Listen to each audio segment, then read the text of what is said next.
بسم الله الرحمن الرحيم.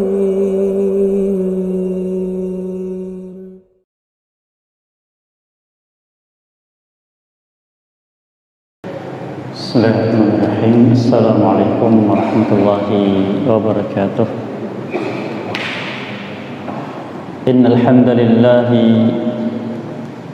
nahmaduhu wa nasta'inuhu wa nastaghfiruh wa na'udzu billahi min shururi anfusina wa min sayyiati a'malina. Man yahdihillahu fala mudilla lahu wa man yudlil fala hadiya lahu. Wa asyhadu an la ilaha illallah wahdahu la syarika lahu wa asyhadu anna Muhammadan 'abduhu wa rasuluhu sallallahu alaihi wa ala alihi wa ashabihi wa man tabi'ahum bi ihsanin ila yaumiddin wa sallama tasliman katsira.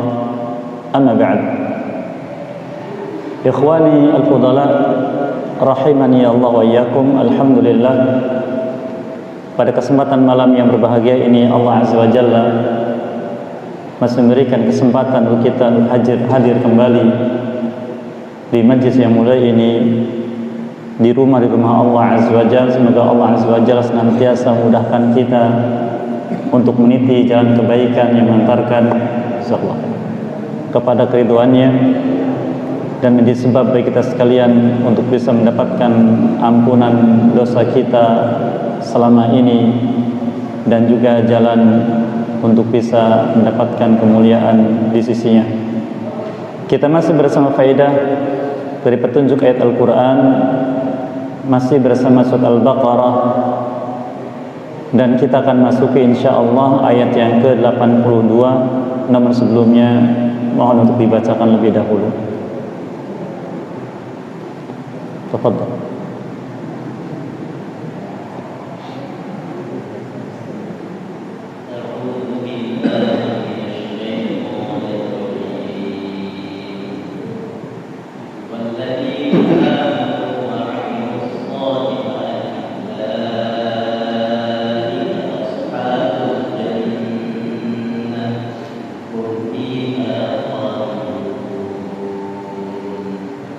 Barakallahu fiikum. Allah berfirman, a'udzu billahi minasyaitonir rajim. Walladzina amanu wa 'amilus salihati ulaika ashabul jannah hum fiha khalidun. Dan orang-orang yang beriman juga beramal saleh, mereka adalah penghuni surga, mereka kekal di dalamnya. Setelah Allah Subhanahu wa taala menjelaskan tentang perbuatan orang-orang Yahudi secara khusus dan Bani Israel secara umum, di mana mereka menyepelekan tentang azab Allah Subhanahu wa taala, yang kita di majlis yang lalu sudah mendapatkan beberapa faedah dari ayat-ayat Al-Quran tentang bagaimana penjelasan Allah dari bentuk azab di akhirat, dari makanannya, dari minumannya, dari pakaiannya, dan semisalnya. Kemudian Allah Azza wa Jalla menjelaskan tentang keadaan orang-orang yang diazab dengan api neraka dan mereka kekal di dalamnya. Allah firmankan di ayat yang ke-81, bala man kasaba sayyi'ah, tentu saja orang yang melakukan perbuatan keburukan di muka bumi, wa hatat bihi khati'atuh, dan kesalahan-kesalahan, dosa-dosa selalu mengelilinginya, dia tidak bisa keluar dari dosa tersebut, senantiasa melakukan perbuatan-perbuatan dosa. Maka jelaskan apabila perbuatan manusia seperti itu, Allah katakan faulaika ashabun nar, mereka lah ashabun nar, penghuni api neraka, hum fiha khalidun, dan mereka kekal di dalamnya. Khati'ah, kesalahan atau dosa, Dilihat dari jenisnya ada 3 macam. Yang Allah Jalla wa'ala firmankan di surat Al-Baqarah ini juga di ayat yang ke-169. Innama ya'murukum bis-su' wal fahsya wa an taqulu 'ala Allahi ma la ta'lamun. Sesungguhnya syaitan memerintahkan kalian untuk berbuat as-su', keburukan-keburukan, dan fahsya, kekejian-kekejian, dan berbicara tentang Allah sesuatu yang kalian tidak ketahui ilmunya. Macam atau jenis khati'ah ini, perbuatan dosa ini,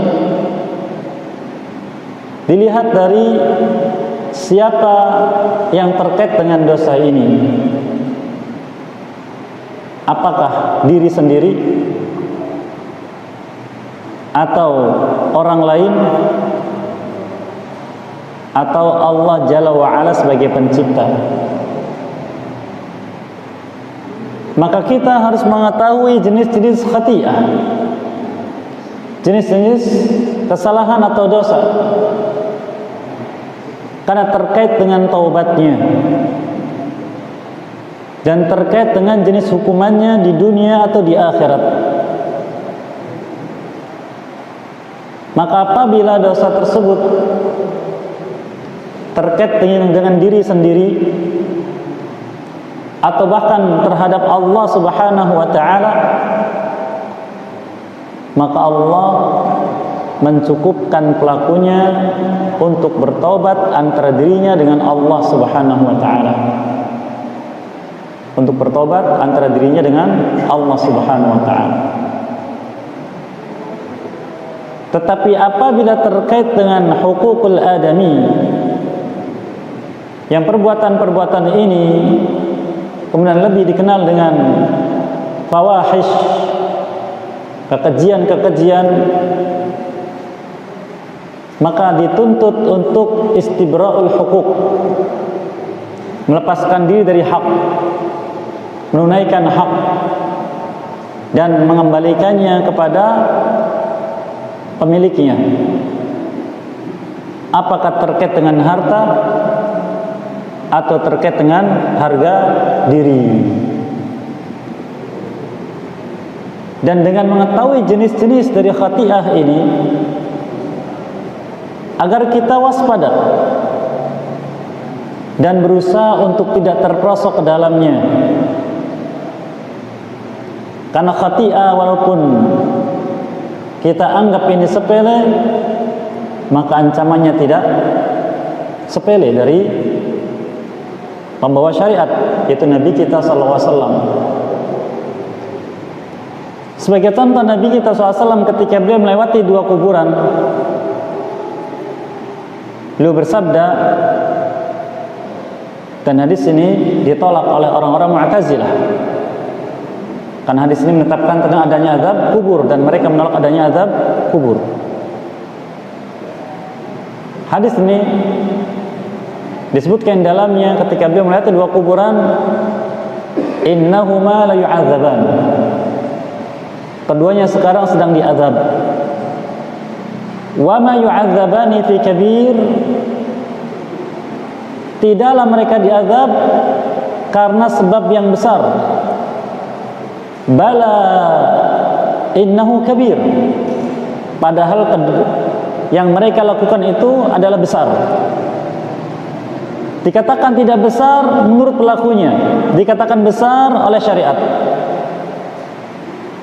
Lalu beliau menjelaskan, amma haduhuma, adapun salah satu dari keduanya, fakana la yamshi illa bin namimah, dia itu ketika hidup berjalan di muka bumi tidak berhenti dari namimah, menyebarkan berita agar manusia saling bertikai, saling bermusuhan. atau bahasa kita dengan istilah adu domba. Wa amal akhar, adapun yang kedua, fa kana la yastanzih min baulih, wa fi riwayatin la yastabri, wa fi riwayatin la yastatir. Adapun yang kedua, dia ketika buang air kecil tidak yastabri, tidak menjaga diri dari percikannya yang nanti mengenai pakaiannya atau tubuhnya. Al-Fadlah menyebutkan la yastanzih, tidak beristinja, tidak bersuci. Al-Fadlah menyebutkan la yastatir, tidak menutup auratnya. Ini contoh sebab azab. Maka kita harus waspada. Adapun nilai perbuatan dosa ada dua. Yang pertama disebut dengan saghair atau disebut dengan dosa-dosa kecil. Yang kedua kabair, itu dosa-dosa besar. Dan dosa besar ada dua macam. Yang pertama mukhrijun minal millah, mengeluarkan pelakunya dari Islam, sadar ataupun tidak. Yang kedua la yukhriju minal millah, tidak mengeluarkan dari agama, tetapi diancam dengan azab. Akan tetapi para ulama mengatakan sebuah kaidah, la saghirata ma'al israr wala kabirata ma'at taubah. Tidak ada dosa kecil kalau dilakukan terus-menerus dan itu menjadi besar, dan tidak ada dosa besar kalau diikuti dengan taubah. Fa innal jabala yatakawwanu minar raml, karena gunung yang besar itu tersusun dari kerikil-kerikil yang kecil, sehingga tidak boleh kita menyepelekan perbuatan dosa. Dan orang-orang Yahudi secara khusus dan Bani Israel secara umum, mereka menyepelekannya. Oleh karena dikatakan sebagian syair, a'rifu syarra laysa li syarri walakin yatawaqqi minhu, wa man lam ya'rifi syarra waqa'a fihi. Aku mengetahui keburukan-keburukan agar aku bisa waspada menghindari keburukan tersebut. Karena berapa banyak dari orang yang tidak tahu keburukan akhirnya terperosok ke dalamnya.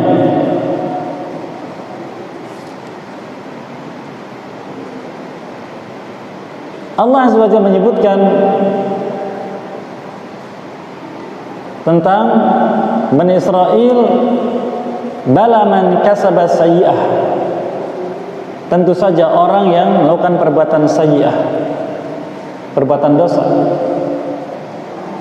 Di sini peringatan untuk kita sekalian, jangan menyepelekan perbuatan dosa. Karena seorang apabila sudah ada keberanian berbuat dosa, maka dia tidak akan cukup dengan dosa itu saja, tapi akan berlanjut ke dosa-dosa berikutnya. Sebagian ulama menyebutkan innas sayyiati tad'u akhawatiha, sesungguhnya perbuatan dosa ketika dilakukan, dilanggar, dia akan memanggil teman-temannya untuk dikerjakan lagi. Oleh karena di antara hikmah Allah Azza wa Jalla menjelaskan di surat Al-Hujurat,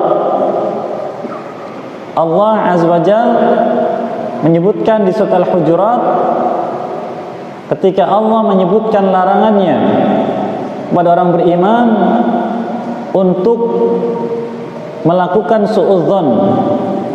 Allah berfirman di ayat yang ke-12, ya ayyuhalladzina amanu jtanibu katsiran minadh-dhann inna ba'da dhanni itsm wa la tajassasu wa la yaghtab ba'dukum ba'dha. Wahai orang beriman, jauhi oleh kalian kebanyakan dari prasangka, karena sebagiannya dosa, dan jangan melakukan tajassus, mencari-cari kesalahan orang, memata-matainya, dan jangan membicarakannya dengan orang lain. Seseorang yang terjerumus dalam ghibah, dan ghibah dosa besar, ini tidak spontan dia berghibah, tapi diawali dengan tajassus, mencari tahu kesalahan orang, memata-matai. Dan kenapa seorang mata-matai? Karena dia ada suudzon. Maka ketika suudzonnya dipangkas, dikubur, perbuatan dosa yang lebih besar tidak akan dilakukan. Tapi ketika suudzon dalam hati dibiarkan, maka akan mengarahkannya kepada tajassus. Tajassus dibiarkan, mengarahkannya kepada ghibah. Lalu bagaimana agar kita tidak berghibah? Hilangkan suudzon. Ini as-sayyi'at tad'u akhwatiha. Perbuatan dosa memanggil teman-temannya untuk juga dilanggar, dikerjakan. Dan Nabi kita SAW menyebutkan tentang perbuatan dosa yang dilakukan oleh seseorang. Dalam bahasa kita sebutkan, sesungguhnya seorang apabila berbuat dosa, maka di hatinya diberi titik hitam.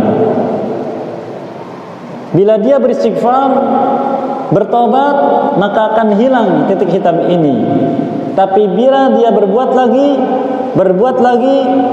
lagi, sampai hitam kelam, sehingga tidak lagi mengenal kebaikan dan keburukan.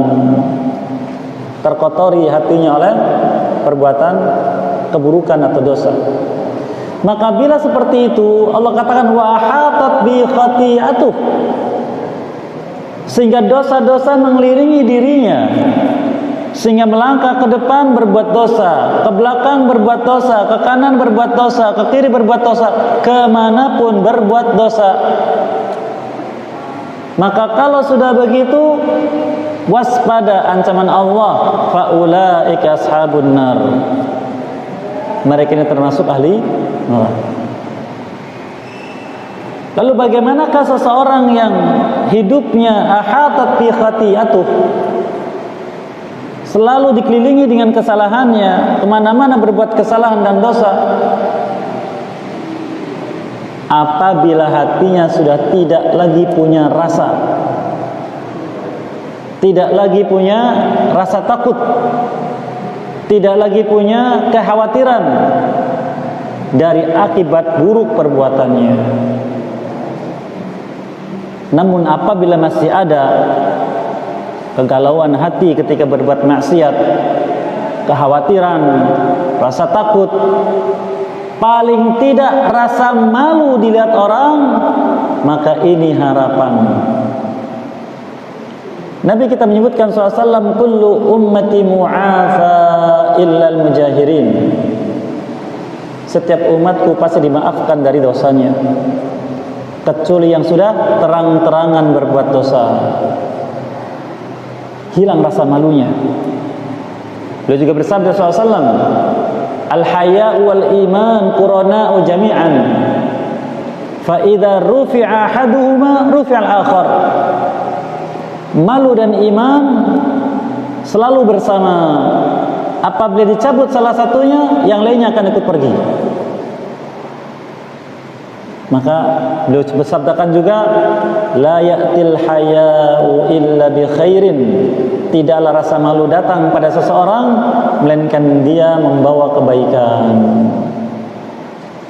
Maka waspada, kita ini semua pelaku dosa. Nabi kita bersabda SAW, kullu bani Adam khata'. Setiap anak Adam pelaku kesalahan dan dosa, wa khil khata'ina tawwabun. Dan yang terbaik dari mereka lah yang bertobat kepada Allah Azza wa Jalla. Dan dorongan tobat ketika ada kegalauan hati, dorongan tobat ketika ada rasa malu, dorongan tobat ketika ada rasa takut kepada Allah dari akibat buruk kemaksiatan. Lalu Nabi kita SAW mencontohkan tentang seorang dari Bani Israel yang dia suka membunuh. Bahkan ketika dia sudah membunuh sampai jumlah 99 orang, hatinya galau, resah, tidak menentu, adanya rasa takut. Maka rasa itu mendorong dia untuk mencari tahu, adakah tobat baginya. Tapi dia salah bertanya, karena orang awam seperti kita menyangka orang yang rajin salat, rajin baca Quran, rajin sedekah dan sebagainya dari amal saleh, dia orang alim. Maka bertanya padanya, adakah pintu tobat Allah untukku? Aku sudah membunuh 99 orang. Dia jawab, tidak ada. Maka emosinya muncul, dibunuh lagi sampai genap 100. Tapi kegalauan hati masih ada. Rasa cemas, rasa takut kepada azab Allah masih ada. Dia pun berjalan lagi bertanya pada orang alim dan diberikan petunjuk agar berhijrah meninggalkan tempat tinggalnya, mencari kampung saleh. Nah ini. Maka apabila seseorang dari kita ahatat bi khati'atu, waspada. Berbuat kesalahan senantiasa kemanapun pergi, waspada. Apapun bentuk kesalahannya, karena itu tanda dari seorang digolongkan ahli neraka, wal'adzubillah. Perbuatan dosa yang dilakukan oleh seseorang diancam dengan azab. Diancam dengan azab. Adapun dosa kecil dihapuskan oleh Allah dengan amal-amal saleh. Nabi kita sabdakan SAW dalam banyak hadis beliau, di antaranya al-umratu ilal umrah mukaffiratun lima bainahuma. Umrah yang satu ke umrah berikutnya menghapuskan dosa di antara keduanya. Wa Ramadan ila Ramadan wal jum'ah ila al-jum'ah was salawatul khams mukaffaratun lima bainahuma idza ztunibatil kaba'ir. Ramadan yang satu ke Ramadan berikutnya, Jumat yang satu ke Jumat berikutnya, dan di antara salat 5 waktu penghapus dosa di antara keduanya apabila dosa besar dijauhi. Namun waspada dari dosa besar, karena ancaman azabnya pasti. Di antara ayat tadi. Maka dosa besar yang diancam azab oleh Allah ada 3 macam. Yang pertama, ancaman azabnya wajib, kekal, dan tidak akan pernah berhenti selamanya. Apabila dosa itu adalah kekufuran dan kesyirikan. Kekufuran dan kesyirikan. Maka kita harus cari tahu perbuatan dosa apa saja yang merupakan kesyirikan atau kekufuran. Karena kita di dunia tidak sadar, ketika tidak tahu hukumnya, ternyata itu berakibat pada azab ini, wal'adzubillah. Seperti kata sebagian ulama, mengingkari salah satu rukun iman dan cabang-cabangnya bahaya. Mengingkari salah satu rukun iman dan cabang-cabangnya. Kemudian jenis dosa besar yang kedua, dosa besar yang pasti diazab dalam waktu yang lama, tapi ada kesempatan untuk mendapatkan rahmat Allah. Apa itu? Penyimpangan pemahaman. Nabi kita sabdakan SAW, sataftariqu hadhil millah ala 73 firqatan kulluha finnar illa wahidah. Millah ini, agama ini akan terpecah menjadi 73 golongan. Semuanya pasti masuk neraka kecuali satu. Qalu man hum ya Rasulullah? Para sahabat bertanya, Rasulullah, siapa mereka? Beliau katakan alaihi salatu wassalam, ma ana alaihi al-yawma washabi. Apa yang aku hidup pada hari ini dalam melaksanakan agama Allah ini dan para sahabatku. Oleh karena kita diperintah oleh Allah Azza wa Jalla mengikuti mereka.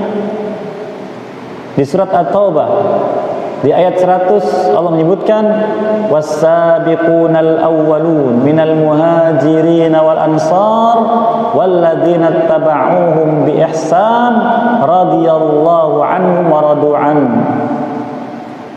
wa'adda lahum jannatin tajri tahtal anhar.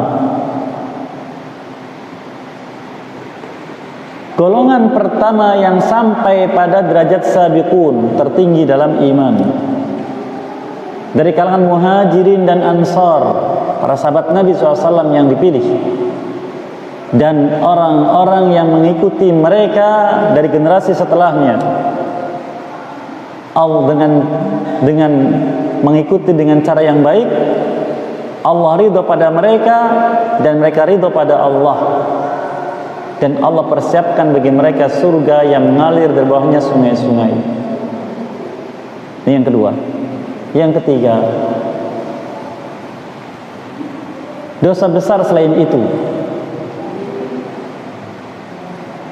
Dosa besar selain dua jenis tadi diancam dengan azab pasti, tetapi ada catatan dari Allah, tahta masyiatillah, di bawah kehendak Allah. Maknanya in syaa'a 'adzabahu wa in syaa'a ghafara lah. Jika Allah mau, Allah mengazabnya. Jika Allah mau, Allah memaafkannya. Allah firmankan di surat An-Nisa sampai berulang dua kali, innallaha la yaghfiru ay yushraka bih wa yaghfiru ma duna dzalika liman yasha. Sesungguhnya Allah tidak akan pernah mengampuni dosa dari hambanya bila dosa itu syirik, dan akan mengampuni dosa selain itu. Apakah semuanya? Tidak. Liman yasha, dilihat orangnya, bagi yang dikehendaki. Lalu bagaimana orang-orang tidak dikehendaki diampuni? Di antara hadis tadi menyebutkan kullu ummati mu'afa illal mujahirin. Setiap umatku pasti diampuni, dimaafkan dari dosanya kecuali yang terang-terangan. Main judi di pinggir jalan, main sabung ayam, kemudian minum minuman keras dan sebagainya. Orang lewat dia tidak peduli. Mujahirin, terang-terangan. Mengadu domba, menggibahi orang, disorot oleh media. Waspada. Dan semisalnya. Maka waspada kalau kita hidup sudah wahatat bi khati'atuh. Kesalahan senantiasa mengelilingi kita, sehingga di benak kita hanya terfikir bagaimana saya maksiat wal'adzubillah. Tidak ada rasa takut, tidak ada rasa cemas, tidak ada rasa malu, maka waspada. Kemudian setelah Allah menjelaskan tentang mereka dan yang mengikuti jalan mereka dari perbuatan tersebut, Allah baru menjelaskan tentang golongan kedua, itu orang beriman, sebagai perbandingan hidupnya. Allah firmankan walladzina amanu wa 'amilus shalihat ulaika ashabul jannah hum fiha khalidun. Dan orang-orang yang beriman dan beramal saleh itulah ahli surga, mereka kekal di dalamnya. Orang beriman, siapa orang beriman? Bagaimana orang beriman? Orang beriman adalah orang yang yakin dia punya pencipta, dan dia beriman bahwa pencipta ini wajib ditaati, dan dia beriman apabila taat mendapatkan balasan baik. Allah firmankan surat Al-Lail, fa amma man a'ta wattaqa wa saddaqa bil husna. Adapun orang yang a'ta memberi, bersedekah, yang merupakan amal saleh, ketaatan kepada Allah, wattaqa, bertakwa pada Allah, yang merupakan buah dari iman, wasaddaqa bil husna, dan membenarkan adanya husna, adanya surga, berharap itu, fasanuyassiruhu lil yusra, akan kami mudahkan kepada Allah lil yusra, untuk beramal ketaatan yang masukkannya ke dalam husna, ke dalam surga. Wa amma man bakhil, adapun orang yang bakhil, tidak beramal saleh, wastaghna, tidak beriman kepada Allah, wa kadzdzaba bil husna, mendustakan adanya surga, fasanuyassiruhu lil usra, kami mudahkan dia untuk beramal yang berat, yaitu amal yang mengantarkan kepada azab api neraka. Oleh karena apabila kita mengerjakan apapun, apakah salatnya, saumnya, sedekahnya, atau ketaatan yang lain, bahkan perbuatan-perbuatan dalam kehidupan kita, hadirkan iman kepada Allah, beriman bahwa saya punya pencipta yang memerintahkan perbuatan ini, menyukai perbuatan ini, beriman bahwa ini termasuk ketaatan kepada Allah, dan beriman bahwa dengan berbuat ini saya akan dapatkan kemuliaan di akhirat, maka akan dapatkan bagiannya. Nabi kita contohkan sallallahu alaihi wasallam tentang amal-amal di bulan Ramadan. Man shama ramadhana imanan wa ihtisaban, ghufira lahu ma taqaddama min dhanbihi. Demikian juga man qama Ramadan, demikian juga man qama lailatul qadar. Barang siapa melaksanakan siam di bulan Ramadan, salat tarawihnya juga, salat di malam Lailatul Qadarnya juga, karena iman kepada Allah dan ihtisaba, mengharapkan pahala di sisi Allah di negeri akhirat, diampuni dosa yang telah lalu. Maka orang yang beriman selalu yakin akan adanya Allah penciptanya yang wajib ditaati. Beriman juga dia hidup dengan aturan Allah yang Allah mewajibkannya, beriman dengan syariatnya, dan beriman dengan janjinya pahala dan surganya di akhirat. Apakah cukup? Tidak. Wa amilus shalihat, dan beramal dengan amal yang saleh. Kapankah suatu amal dikatakan saleh? Yaitu memberikan kebaikan untuknya apabila amal ini berdasarkan ilmu, bahwa ada perintahnya,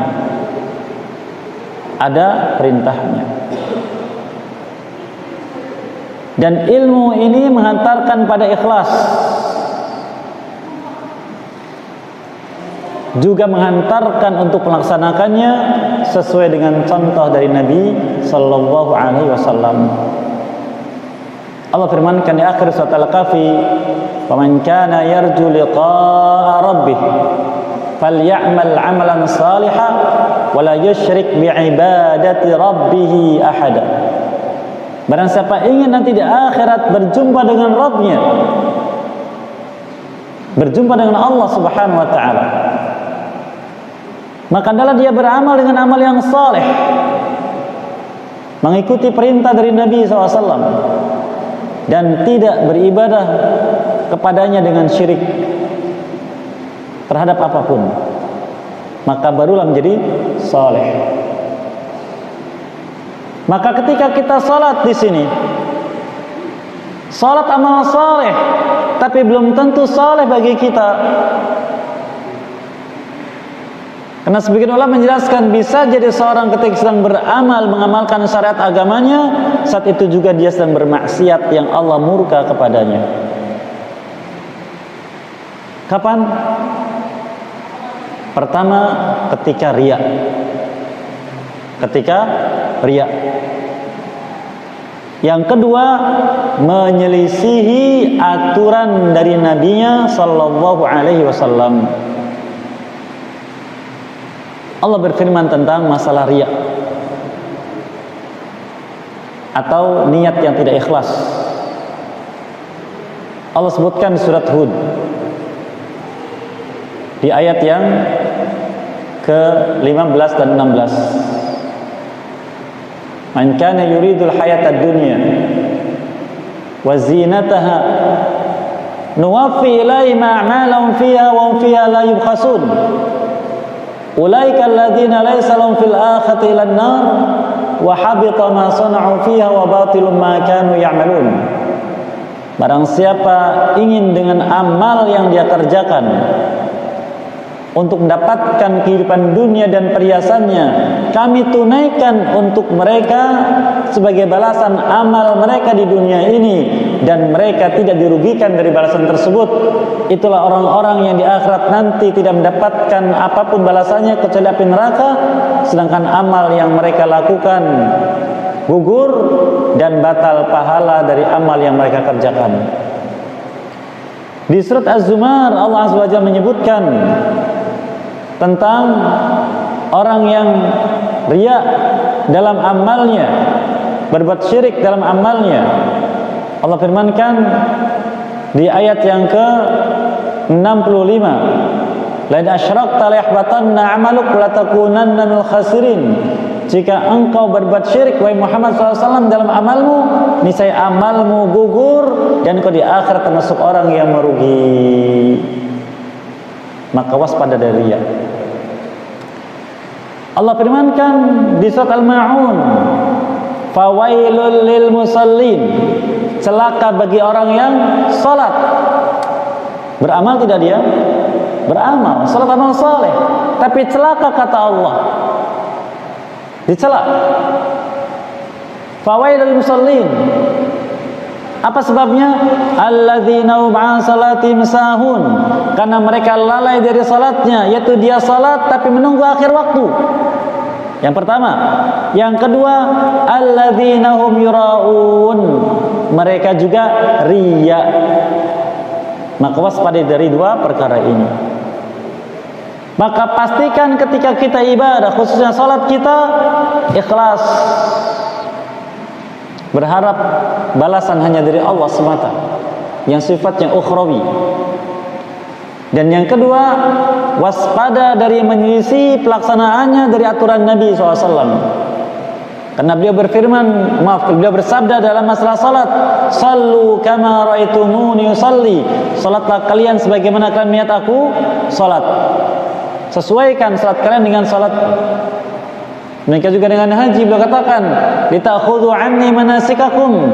Agar kalian mengambil dariku cara pelaksanaan ibadah haji kalian. Jangan menyisihi. Dan barang siapa menyisihi, Allah SWT mengancamnya dengan ancaman yang berat, bukan ancaman yang sepele. Allah firmankan surat An-Nur ayat yang ke-63, "Falyahdharil ladzina yukhalifuna 'an amrihi an tusibahum fitnah aw yusibahum 'adzabun alim." Maka waspada siapa orang yang berani menyelisihi perintah Rasulnya. Apa yang akan terjadi? Dia akan ditimpa fitnah. Fitnah kata sebagian ulama syirik, kata yang lain kufur, kata yang lain bid'ah, kata yang lain maksiat dosa besar, atau ditimpa adab yang pedih, ancaman langsung dari Allah Subhanahu wa taala. Maka agar amal yang kita kerjakan dari syarat Allah ini adalah amal yang memang saleh untuk kita, berbuah pahala di akhirat kelak, dan menjadi sebab dosa kita diampuni, dan jadi sebab kita dimasukkan dalam surganya, maka jadikan amal itu ikhlas dan sesuai dengan contoh dari Nabi SAW. Kita ambil contoh tentang salat, walaupun pernah kita sebutkan di majlis-majlis sebelumnya, tapi tidak mengapa sebagai contoh. Dan ini bisa kita kiaskan dengan ibadah yang lain. Salat, nilai salat tergantung dari dua perkara. keikhlasan dan cara pelaksanaan. Tentang cara pelaksanaan, yang ingin sempurna dari cara pelaksanaan adalah yang khusyuk, yang diikuti dengan hati. Allah firmankan di surat Al-Mu'minun, qad aflahal mu'minun alladzina hum fi salatihim khashi'un. Pasti beruntung orang yang beriman, itu mereka yang khusyuk dalam salatnya. Yang tidak demikian tergantung keadaan salatnya. Nabi kita bersabda SAW, inna hadakum yusalli thumma yansarifu minha fala yuqbalu minha illa ashruha wa illa tus'uha wa illa thumunuha wa illa subu'uha wa illa sudusuha wa illa nusuha, atau kama qala sallallahu. Seseorang dari kalian melaksanakan salat, lalu dia selesai dari salatnya, tapi tidak diterima dari salatnya melainkan hanya sekedar 10% atau 20% atau 30 atau 40 atau bahkan cuma setengahnya. Apa yang menyebabkan nilai sebegitu? Karena kurang menyesuaikan dengan ketentuan yang digariskan oleh Nabi sallallahu alaihi wasallam. Maka dimulai dari bagaimana kita takbiratul ihram, mengangkat tangan. Bila sesuai, mendapatkan bagiannya. Bagaimana ketika kita sedekap? Bagaimana ketika kita i'tidal? Bagaimana ketika ruku? Bagaimana ketika sujud? Bagaimana ketika duduk tahiyat? Dan sampai salamnya. Diperhatikanlah Allah Azza wa Jalla, yang sesuai mendapatkan bagiannya, yang tidak sesuai mengurangi kadar kesempurnaan pahala salatnya. Demikian juga dengan ibadah yang lain. Oleh karena Nabi kita menyebutkan SAW sebagai contoh dalam hadis Imam Bukhari rahimahullah taala, inna awwala ma yuhasabu bil 'abdu yaumal qiyamati min 'amalihi salatuhu, atau kama qala sallallahu. Sesungguhnya amal pertama yang akan Allah hisab dari setiap hamba adalah salatnya. Ya, salatnya. Apabila sempurna, diterima. Apabila kurang, Allah perintahkan malaikat, unzuru li hal li 'abdi min nafilah. Jika salatnya tidak sempurna, yang kurang tadi tidak khusyuk, Allah katakan sebagai keadilannya pada malaikat, mengatakan unzur li 'abdi, lihatlah untuk hambaku ini, hal lahu min nafilah, apakah dia punya amalan sunnah untuk melengkapi pahala salatnya tadi yang wajib. Ini diantara keutamaan salat khusyuk dan keutamaan salat-salat atau ibadah sunnah. Maka jadikan amal kita amal yang saleh, dan jadikan perbuatan yang kita lakukan karena iman kepada Allah Subhanahu wa taala. Karena itu akan menjadi sebab bagi kita semuanya untuk mendapatkan janji Allah Subhanahu wa taala yang Allah katakan dalam ayat yang mulia ini, walladzina amanu wa 'amilus shalihat ulaika ashabul jannah hum fiha khalidun. Semoga kita dimudahkan untuk bisa melakukan apa yang Allah sebutkan ini dan mendapatkan janjinya dan dimuliakan di sisinya, dan menjadi sebab bagi sekalian untuk diampuni kesalahan kita dan dosa kita. Wallahu a'lam bishawab. Barangkali ada yang menyampaikan sesuatu, maka dipersilahkan setelah azan isya. Sudah masuk? Tapi barangkali masih ada atau yang ingin menyampaikan?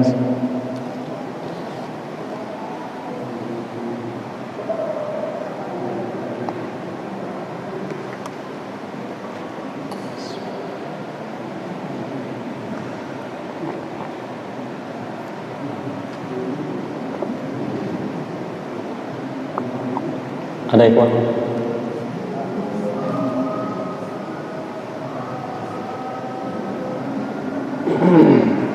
Fadhal.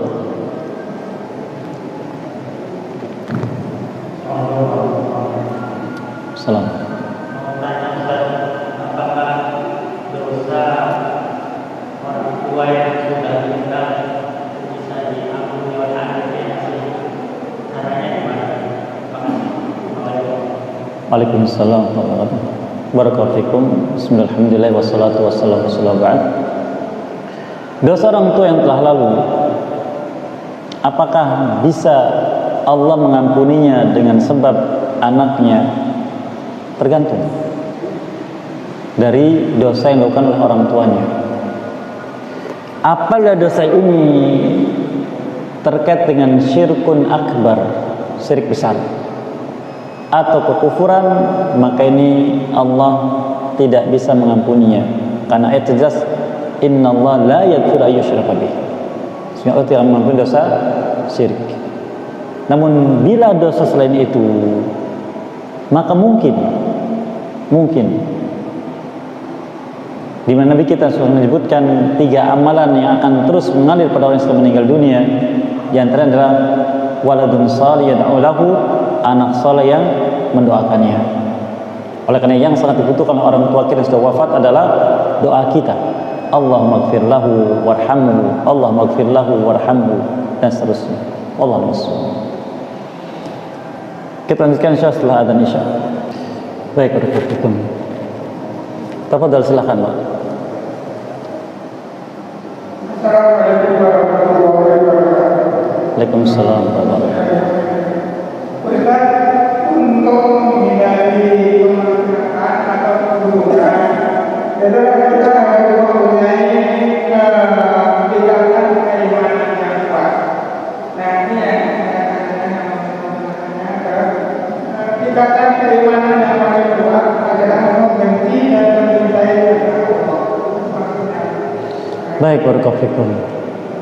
Nabi kita menyebutkan sallallahu alaihi wasallam, awthaqu 'ural iman al-hubbu fillah wal bughdu fillah. Tali iman yang paling kuat adalah cinta di jalan Allah atau karena Allah, dan benci karena Allah. Nabi kita SAW mengibaratkan iman dengan seutas tali. Di hadis yang lain dia menyebutkan al-imanu bid'un wa sab'un atau bid'un wa sittuna syu'bah. Jazakallah. Fa'laha qawlu la ilaha illallah wa adnaha imatatul adani tariq wal haya'u syu'batun lil iman. Iman terdiri dari 70 sekian atau 60 sekian cabang. Yang paling tinggi ucapan la ilaha illallah, yang paling rendah menyingkirkan duri atau sesuatu yang buruk dari jalan manusia, dan rasa malu, sifat malu bagian dari iman, cabang dari iman. Maka cabang-cabang iman tadi itulah sambungan tali iman. Sambungan tali iman. Ada yang wajib, ada yang syarat, ada yang pelengkap. Maka menyingkirkan duri itu bagian dari tali iman. Kalau ini putus, iman masih kuat, tapi dia berkurang kadarnya, panjangnya berkurang, cabangnya putus satu. Kemudian dia meninggalkan yang sunnah, jadi dianjurkan. Sekarang yang sunnah, tidak salat sunnah, tidak saum sunnah, tidak ibadah-ibadah yang sunnah, potong tali-talinya. Tinggal 2 bagian, tinggal yang wajib dan tinggal yang rukun. Maka yang wajib dia tinggalkan, salat dia tidak kerjakan, saum Ramadan dia tidak kerjakan, zakat tidak bayar dan sebagainya. Tapi masih yakin itu wajib, maka tinggal rukunnya, tertanam dalam hati. Yakin rukunnya, tapi rukunnya ada, dia lihat ada orang rajin sholat ke masjid, benci. Lihat ada orang membayar zakat, benci. Lihat ada orang berbuat maksiat, senang. Maka walaupun rukunnya ada, putus langsung. Karena tuntutan rukun iman yang 6 tadi, dan itu akhir dari tali iman yang paling kuat, adalah cinta kepada sesama muslim yang melaksanakan syariat Allah dan benci kepada pelaku maksiat. Maka sebetulnya menjelaskan, apabila tali, seutas tali, kita ingin menyeberang jurang, kalau ada pohon besar, Yang kita kalau naik pohon itu tidak akan bisa lewat. Tapi ketika kita mengikat tali, kita bisa berayun sampai bisa lewat. Maka dari tali yang kita ikat di pohon tadi, yang paling kuat yang bagian mana? Ujungnya, atau atasnya, atau tengahnya, atau yang diikat? Yang mana? Yang mana, ikhwah? Yang bawah, atasnya, tengah, atau yang diikat? Yang diikat. Maka kalau ini putus, tidak ada iman. Nah, inilah cinta karena Allah dan benci karena Allah. Jadi orang yang mengaku beriman dengan lisannya, tapi lihat orang salat benci, lihat masjid benci, dengar azan benci, lihat ada orang judi, oh nggak apa-apa, lihat ada orang berbuat syirik, oh tidak apa-apa, itu kan budaya, ini kan begini. Nah, sudah alamat tali imannya yang kuat putus, tidak lagi diharapkan. Oleh karena di sini sebagai pelajaran untuk kita sekalian, iman itu ada yang wajib tertanam dalam hati. Tidak ada yang bisa melihat kecuali Allah Azza wa Jalla. Bahkan kita pemiliknya tidak bisa mengetahui kecuali dengan tanda-tandanya. Maka inilah yang bisa menyelamatkan kita dari azab Allah. Seperti disebutkan dalam hadis syafaat yang panjang. Ketika ahli surga sudah masuk surga, ahli neraka sudah masuk neraka, Allah firmankan kepada ahli surga, keluarkan siapapun yang kalian kenal wahai ahli iman dari penghuni neraka yang punya iman walau sebesar 1 dinar. Sudah dikatakan lagi, keluarkan lagi walau sebesar 0,5 dinar. Iman tadi terhadap rukun iman yang 6. Itu yang menyelamatkan kita, apapun perbuatan kita. Maka apabila kita ingin mendapatkan karunia rahmat dari Allah Azza wa Jalla di dunia dan di akhirat, maka semua unsur iman, semua cabang iman usahakan dihadirkan. Namun kadang kita karena terbatasnya ilmu kita dan jauhnya kita dari majelis ilmu dan jauhnya kita dari ahli ilmu, sehingga kita menganggap biasa sesuatu yang buruk karena manusia menganggapnya biasa. Mungkin kita anggap ringan. Apa contohnya? Ketika kita berjalan kaki, lalu kita bersin, kita ambil tisu, kita ambil, mohon maaf, ingus kita dengan tisu, kita buang di jalan. Apa namanya itu? Itu namanya membuang adza. Padahal iman itu imatatul adza, mengambil adza, buang tempat sampah. Tapi kita justru menciptakan adza. Maka ini masuk kategori maksiat walaupun kadarnya kecil. Apabila kita sudah semakin paham pentingnya iman, maka tidak ada cabang iman pun walaupun kecil kita insya Allah akan lakukan. Seperti dikatakan oleh Syekh Sa'di rahimahullah dalam penjelasan masalah pohon iman, beliau katakan yang maknanya apabila hati hamba sudah makmur dengan iman, dihiasi hatinya dengan iman, maka tidaklah muncul dari hatinya keinginan melainkan ingin berbuat baik, baik, baik dan baik. Tidak muncul sedikit pun perbuatan buruk, keinginan berbuat buruk. Itulah yang Allah sebutkan di surah Al-Hujurat, walakinnallaha habbaba ilaikumul iman wa zayyanahu fi qulubikum wa qarraha ilakumul kufra wal fusuqa wal 'isyan ulaika humur rasyidun. Tapi Allah telah menjadikan kalian cinta pada iman dan menghiasinya dalam hati kalian, menjadikan kalian benci pada setiap kekufuran, kefasikan dan maksiat. Itulah orang yang mendapatkan petunjuk. Demikian wallahu a'lam. Silakan. Fadhil.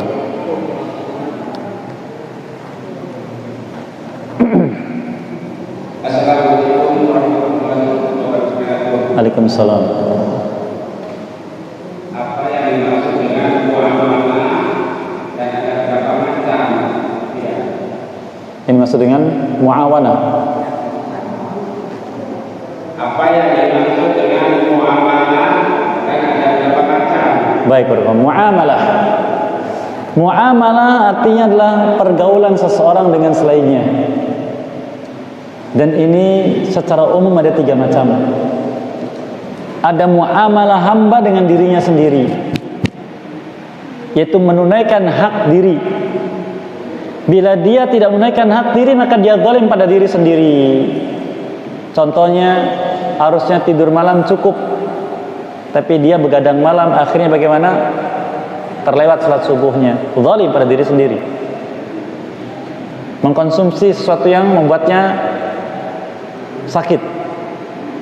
Yang kedua, muamalah dengan sesama, dengan orang tua, dengan kerabat, dengan tetangga, dengan siapapun, menunaikan hak mereka. Yang ketiga dan yang paling utama, muamalah dengan Allah Azza wa Jalla, itu dengan bertauhid dan dengan menaikkan hak-haknya, yaitu melaksanakan perintahnya dan menjauhi larangannya. Wallahu a'lam. Fadhal.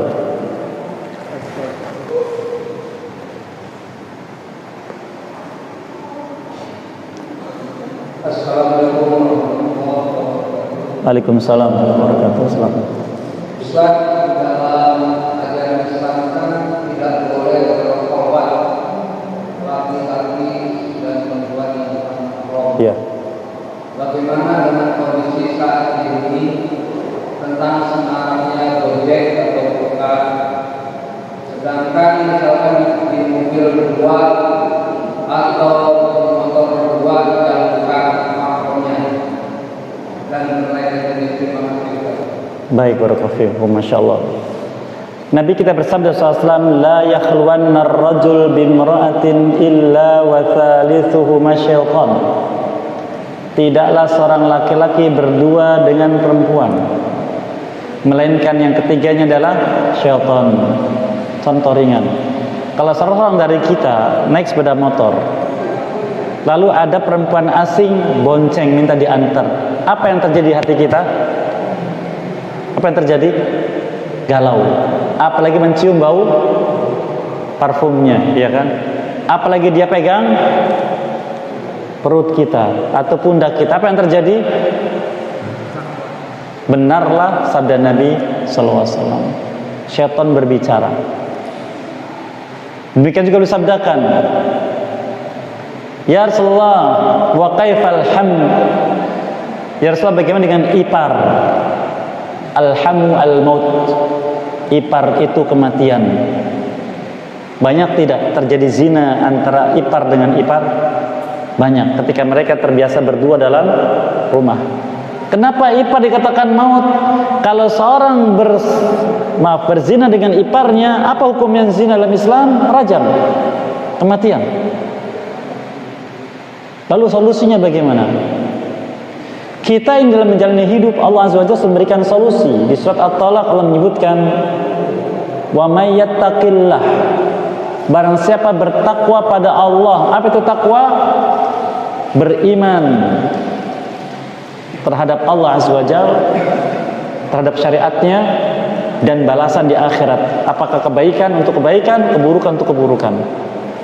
Barang siapa bertakwa pada Allah, kemudian melaksanakan perintahnya yang dia suka dan menjauh yang dia benci, dan siapa melaksanakan itu, Allah akan berikan solusi. Wa may yattaqillaha yaj'al lahu makhraja, Allah berikan solusi, warzuqhu min haitsu la yahtasib, dan dia akan diberikan rezeki yang tidak pernah disangka jumlah dan sumbernya.